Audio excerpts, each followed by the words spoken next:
Right. So let me revise it again.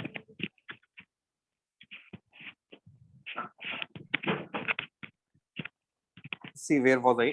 EMF is equal to d phi by dt, and that's why it comes out to be L into di by dt, because phi is equal to L into I. Okay. Flux is directly proportional to current, we know that, and that constant of proportionality we are putting it as L. Okay, it is by definition. We have defined it that constant to be L. Now, what this constant name is, this constant is called as self-inductance. If there are not two loops, but it is a single loop and current is also through that loop and flux is also changing through the same loop, then we call it as self-inductance or just inductance. And what are the properties of this? What this self-inductance tells us? It tells us something about the inertia of flow of current. If it tells us if more the value of L, then more is the tendency of the current to be constant. Okay, in a given inductor. If lesser the value of L, then lesser is the tendency of the inductor to maintain the same current. Okay, we can change it quickly by applying small forces. If less value of L is there, small forces means what are the forces here? EMF is like force. This is like mass, and di by dt is like velocity. It's not velocity, rate of change of velocity with respect to time. I is like velocity. I is like velocity. Are you able to understand this? Are these coming naturally to you, or you are just straining in your mind? We have to learn this. If you are, it should come naturally to you. It is like the question of, see, this comes naturally if you remember that EMF is like force, electromotive force, right? Can you remember this one easily? Force, and this is like mass into acceleration. So if it is like mass into acceleration, this is mass, then di by dt will be like acceleration. If di by dt is like acceleration, then I must be like velocity. I think we can remember that. Anyway, now come back to this, where which I was discussing, how to write the equation for this. So I write the equation of circuit like this: VA minus potential is decreased minus L into di by dt is equal to VV. Okay. So now this thing I will take on the other side. I can write VA minus VB will become L into di by dt. Is it okay? VA minus L into di by dt is equal to VB. So VA minus VB is equal to L into di by dt. Here you have to know, understand one thing here, that this VA minus VB is equal to L into di by dt. VA we think is a higher potential, VB we think is lower potential, but that will be true only if di by dt is positive. If di by dt itself come out with negative sign, for example, I may be decreasing with time, I may be equal to k by t, then derivative of I will be negative. Then VA minus VB will become negative. If VA minus VB is becoming negative, then this will be at low potential and this will be at high potential. But understand, even if it is at low or it is at high, leave that thing to for the mathematics to decide. This is decided by mathematics. I don't use my brain for that. I always write it as high and write this as low. I always write it as plus and this as minus. We always use the same convention. We will keep it as plus. If current is entering, that side we keep as plus. Where current is leaving, that side we keep as minus. So there is less burden on us if we keep this thing in mind. Okay. Always entering side plus and leaving side negative. Just keep this. And it is equivalent to R also. In resistance also we do the same thing. Entering side positive, leaving side negative. In capacitance also we do the same thing. Entering side positive, leaving side negative. We do like that. Okay. If we do that way, then I will come out to be just dq by dt. We can do this also if current is entering and it is already negative plate here, the other side it is positive. But then I cannot write in that case I equal to dq by dt. There I have to write I as minus of dq by dt. So things get changed in that case. Therefore, we can use this normal convention. Always take positive, negative, and here also positive, negative. Okay. So fine. So what did you learn in this anyway? What was the main point? Main point is if you want to write the circuit equation, how to write? Entering side positive, leaving side negative. Okay. But then don't think that it is the magnitude of the L into di by dt. This di by dt again gives us sign. depending upon I is increasing or it is decreasing, but that it does automatically. Self-inductance of a loop, inductance of a loop or a coil. Now, it is a property by virtue of which an inductor opposes the rate of change of current flowing through it. Inductors have inertia of current. Very nice and good definition. It is just because of this definition that I am able to introduce this topic in this week only, which in the last week only. Otherwise, we could not have done it so easily. But if we know that property, then we are able to understand how this circuit also works. We are able to do this very important. This is very significant part. This is very significant part that we are able to write I as a function of. We are able to plot the current as a function of time, how it varies. Okay, we are able to do that. Okay, although we have to justify it by writing the proper equations, we have to see whether this will be really that only or not. But at least some idea we are getting. But by just one piece of information, and that piece of information is it is the property, or it is like inductors have inertia of current. The way the masses have inertia of motion, inductors have inertia of current. So current is like motion, current is like velocity. Anyway, so I hope you remember the discussion here. What was the discussion here? That if inductors carry some current initially and the switch was closed, finally when we open the switch, then that same current will keep on flowing, although it has to go through the other resistance, but same current will keep on flowing, it will not change suddenly. When can the current through the inductor change suddenly? Current through the inductors can change suddenly only on two occasions. Can you tell me what are those two occasions? When the current is not there. When external resistance is not there, we are just opening it so that it becomes infinite resistance. It becomes infinite. Then suddenly, very quickly, it drops to zero. That is one situation. But there is another situation also actually. Can you think of other situation? There is one more situation. When we can change. What? What is the other situation? Can you say something? If inductor has a potential of 20 volts. If the potential of? Inductor is 20.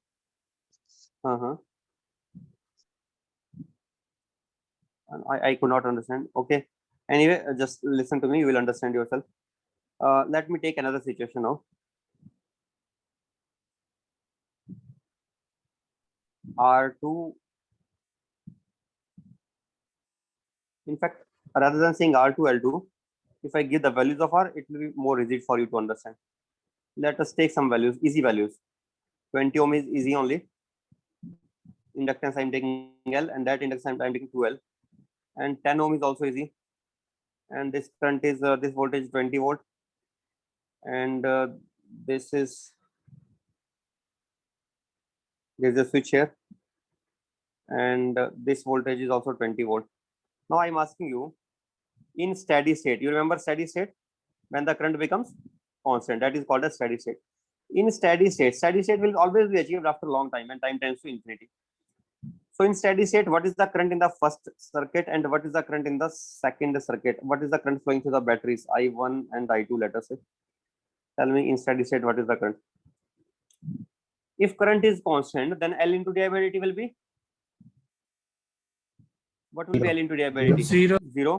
Then it is just like a conducting wire. So it is very important point I'm telling you. The inductors act just like a conducting wire when they act like a conducting wire. After a long time, after sufficiently long time in steady state, when we are not disturbing the circuit, already these things are going like that only, and sufficient time has elapsed. Now, what is that sufficient time? That thing I will tell you. You will understand. For example, in RC circuits, we do like that or not? We say just sufficient time is elapsed. So similarly, here we say sufficient time. There we get time constant as R into C. Here also we have some time constant value, but that value is not in terms of R and C. That is in terms of R and L. So by time constant, we get idea. And when we say when there are nearly 5 time constants elapsed, then 99% of change has already taken place. 1% change has to take place after that. So it is nearly steady state only after 5 to 6 time constants. So that time constant you will know slowly. Gradually, I will tell you everything. But right now, because I said time constant and I'm telling you directly also, it is L by R. L by R it would be. Okay, that time constant will be L by, wait, don't trust me because I'm just telling on the basis of memory. We will derive it, then we will see. But it is something based on L and R, rest of L and R. I'm forgetting L by R or R by L. What would it be? Let me check once. RC is time constant and the other one is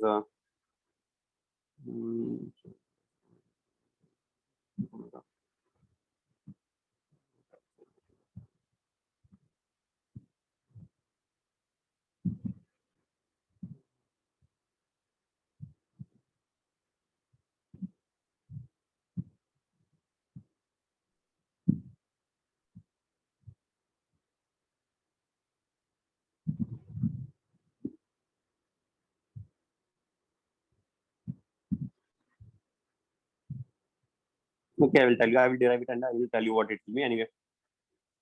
But where were we? Yes, this is I1 and this is I2. What is I1 value? I1 you know already or not? I1 is equal to 1 ampere. What is Yeah. I2 value? I2 is equal to, again, you said 0, somebody said I1 0. Why would it be 0? It is a conducting wire. L in Pi by T 0 means EMF across it is 0. If EMF across it is 0, we can treat it just like a conducting wire. If it is just like a conducting wire, then 20 volt, 20 ohm, 20 by 20 is 1 ampere. Huh? What would I2 be? What would I2 be? In this circuit, it will be flowing or not? I can apply KVL in this. If I apply KVL in this, 12 into di by dt will be 0. What is I2 then? 2 ampere. So in this middle branch, there will be superimposition of 1 and 2. So I think it will be something else. But I'm not interested in the middle branch. I'm interested in the other remaining parts of the circuit. In the middle branch, otherwise also it is resistance less branch. This is 2 ampere. Now there's a switch in the middle branch, and when we open the switch, what would happen now? I have a question. Guess it. What would happen when we open the switch? One inductor carries current 1 ampere, other inductor carries current 2 ampere. I told you that just after opening the switches, if there is a path for the current to follow, 2 amperes. then current does not change suddenly. I have told you. Yes.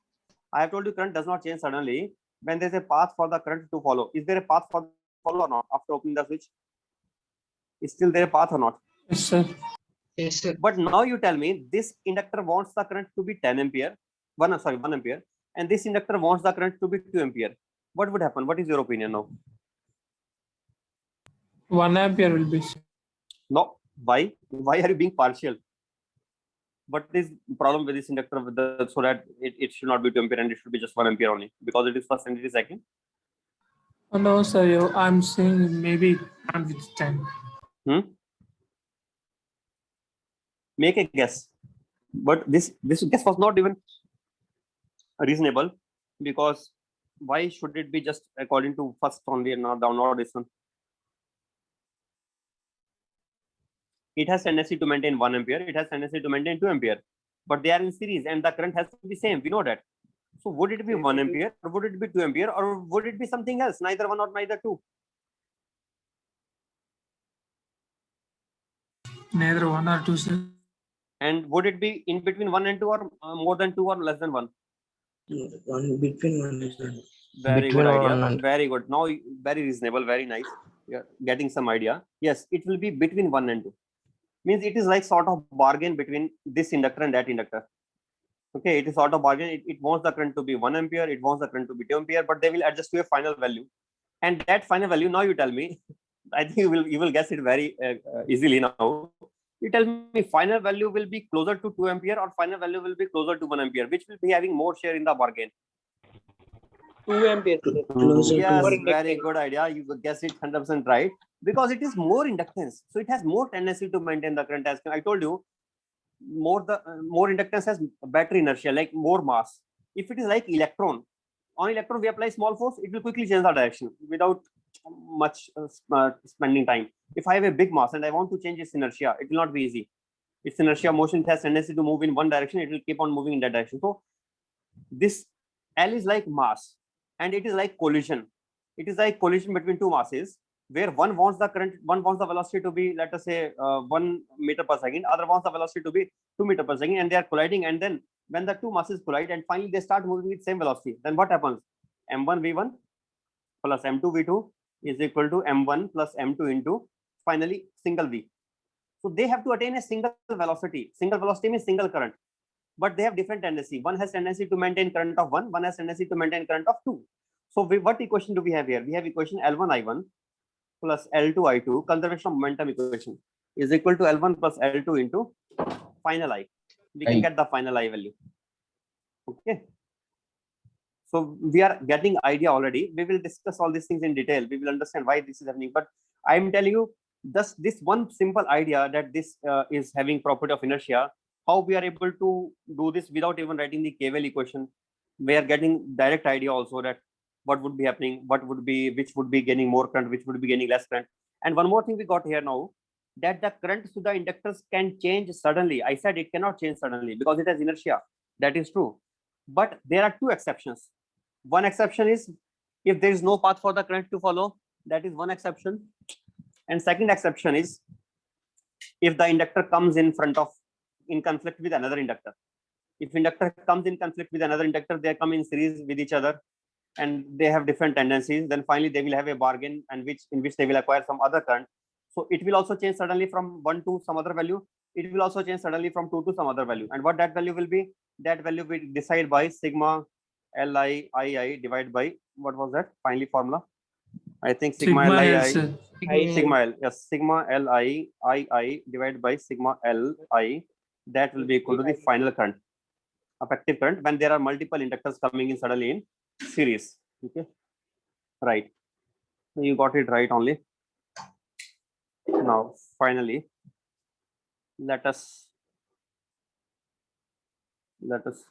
go to which one? This one now, not this one, this one. Then I started deriving here self-inductance values. What is the self-inductance value of solenoid? Self-inductance value of solenoid is just mu naught into n square into V. You remember the derivation? This flux means total flux. Total flux means number of turns into flux to one turn. That is n into B into pi r square. Now we should remember what is the B value through the solenoid. B value is equal to mu naught into small n into I. You Understand the difference between small n and capital N? Capital N is total number of turns, small n is number of turns per unit length. So mu naught into small n into I into pi r square into capital N, and then we use it and we get the value of L. Mu naught into n square into V. Okay. All right. Next is self-inductance of toroid of rectangular cross section. What that would be?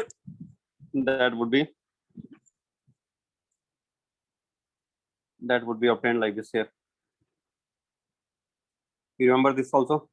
You should know the formula for B. Here formula for B is equal to mu naught into Ni upon 2 pi r, and H into dr is the small area. We integrate that, we get the flux. So self-inductance is phi upon I, which comes out to be mu naught into n square H upon 2 pi into log of R plus A upon R. Self-inductance of a hollow coaxial cable. What is meaning of hollow coaxial cable? They give it in two ways. One way I can give it in this way, that it is infinite cable, goes up to plus infinity, comes from and again returns from plus infinity to minus infinity.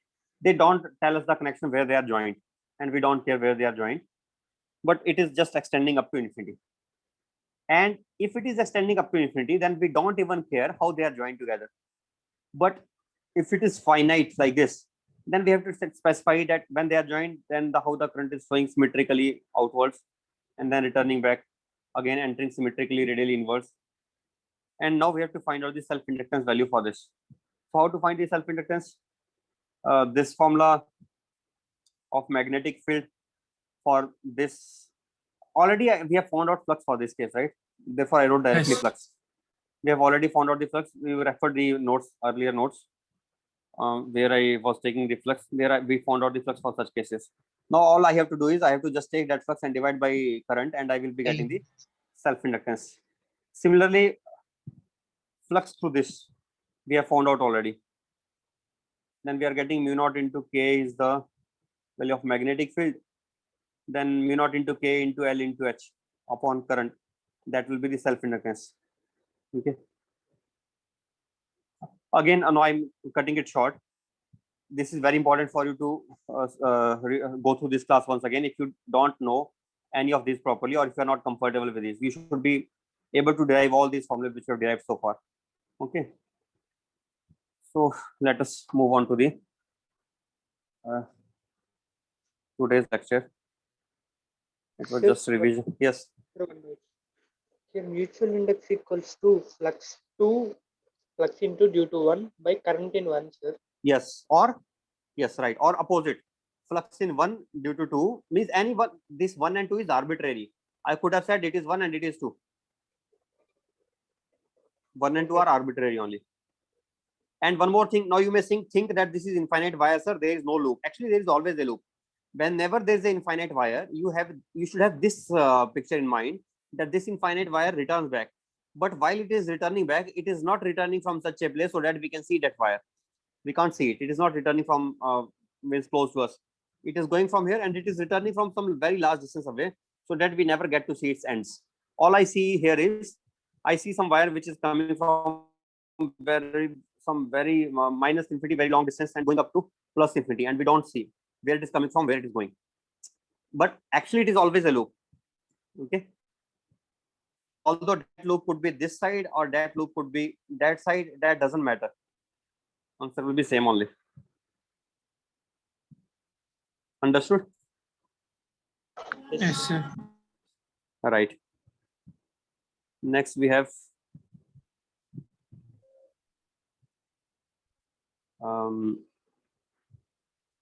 self-inductance done, mutual inductance.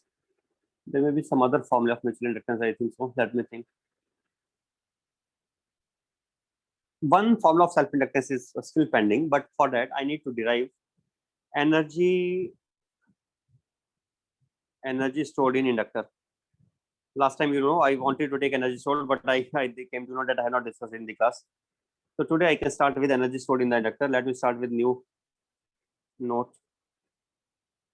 Energy stored in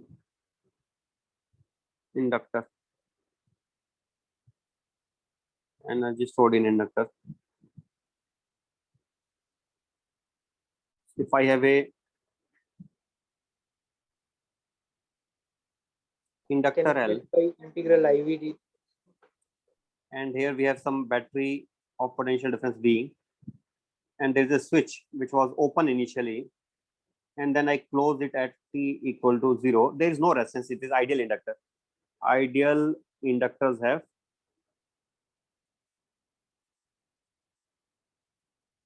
zero internal resistance. So it has no internal resistance here. Sometimes they give like this, inductor L, and here they mention 2 ohm. What does that 2 ohm mean? That means that it has its own internal resistance 2 ohm. What we do for that? We always, if there is a real inductor which has its own internal resistance, what we do? We take that internal resistance and we connect it in series in order to solve this circuit. But right now, I'm not assuming any internal resistance. Why I'm doing that? So that we just focus only on one thing. Whatever energy this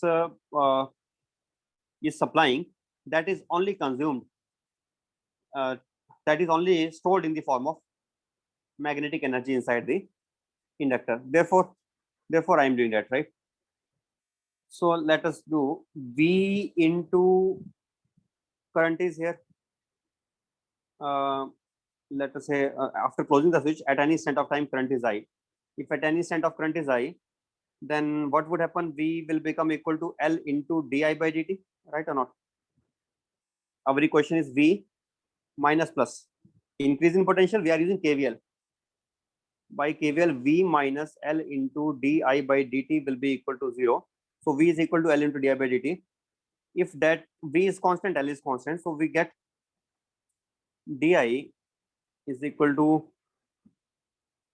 V by L into dt integral. So 0 to current I, 0 to t. What will be current I then? Current will become V by L into time. So the current will be varying linearly in such cases. Scroll up, sir. Wait a second, just I'm going up only now. Yes. Current is varying linearly with time, and that would be something like this. Okay, where tan theta will be equal to V divided by L. More slope will be there. Current will be rising more rapidly if this battery has large potential difference and inductance is small, because inductance has tendency to oppose the current.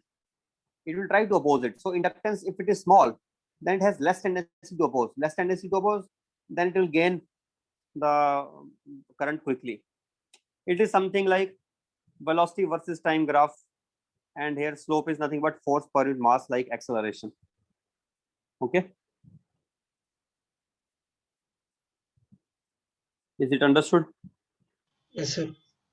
Right. Now, can you guess what would happen if I say that V is varying?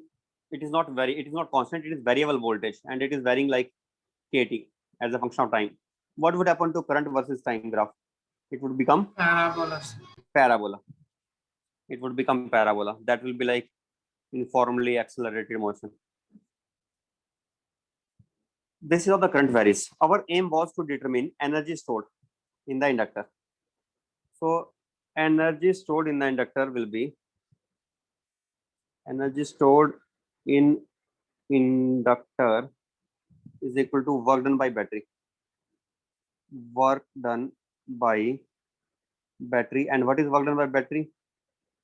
So let us write it down. Energy stored in inductor, I don't know what it is. Let us say it is du. What is work done by battery? That will be equal to q dq into v if charge dq is supplied. But I can write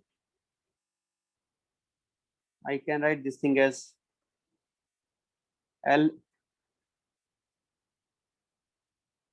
into di by dt. This is dq, and you know what I will do now? I will take dq by dt together. I will take L into di. That is change in energy stored in the inductor.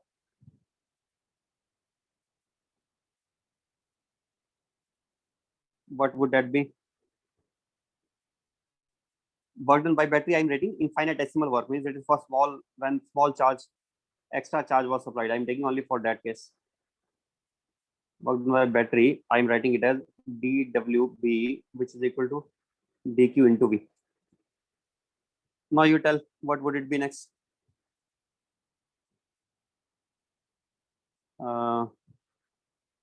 Then I can write, I think u will become equal to L into I into di integral, right? It is L into I into di, and limits 0 to I, so it would become half Li square. What is energy stored in the inductor then? Energy stored in the inductor is half Li square. Is it okay? Like half. What?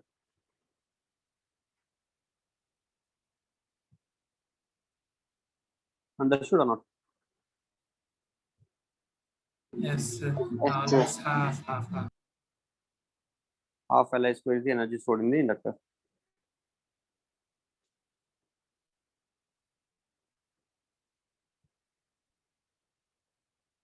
Let me highlight it. Now, let us do one thing. Let us try to find out that what is Sir? energy stored. Yes. Here batteries of variable voltage, sir. Above question. Batteries of variable voltage. No. Constant voltage only. I said if it is constant voltage, that's why tan theta is constant. How would tan theta remain constant? Sir, but we have taken V as What L I have into taken di B. by dt. It is Oh, that is because of this What equation is here. it? it is across inductor, no, sir. It will be same across battery. This is parallel or not? This will be Yes. same or not? Yes, sir. So across inductor also it is constant. L into di by dt is also constant. What makes you feel if it is di by dt, then di by dt means variable? Okay. If it is di by dt, does not mean it varies with time. Yes, sir. Okay, Yes. it is constant only. Next, I want to now find out this energy stored in the inductor, we know. And we also know what is the self-inductance of solenoid. I want to find small u value. What is small u? You remember I normally represent small u in my classes like that always. What is small u? Think. Energy density. Energy Very density, good, sir. very good. You remember it. Energy density. So I will represent small u as capital U per unit volume. Volume. Be careful. Don't write volume as V. V for voltage. Then we cannot say V also for volume. So this is what I want to do. And in order to do that, I am writing it as half of L of I square divided by V.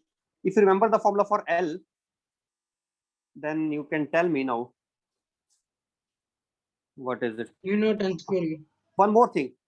It is very interesting. I really find it interesting that always we can write this in 3 terms.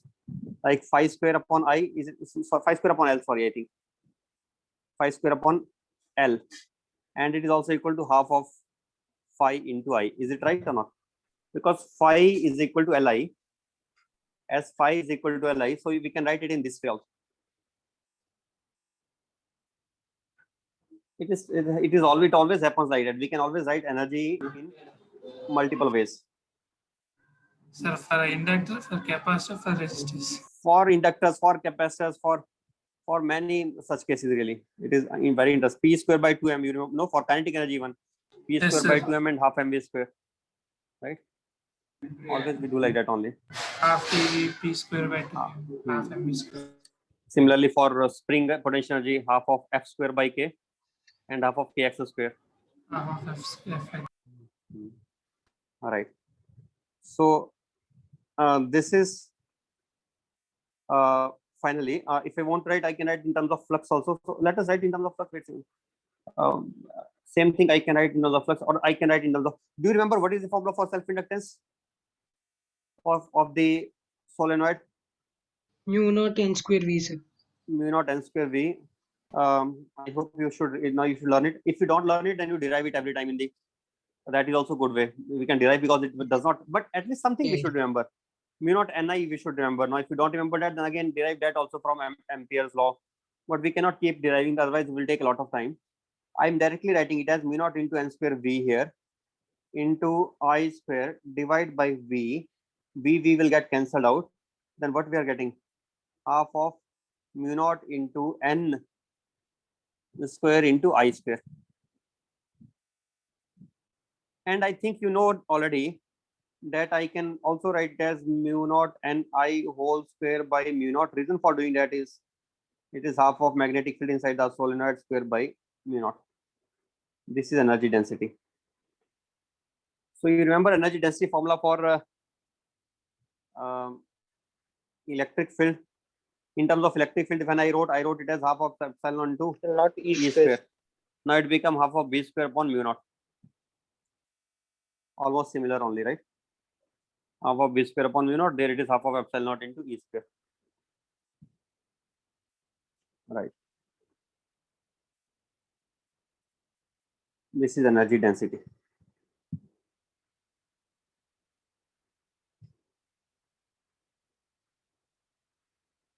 Did you remember this one? Half of B square by mu naught. We have discussed it before.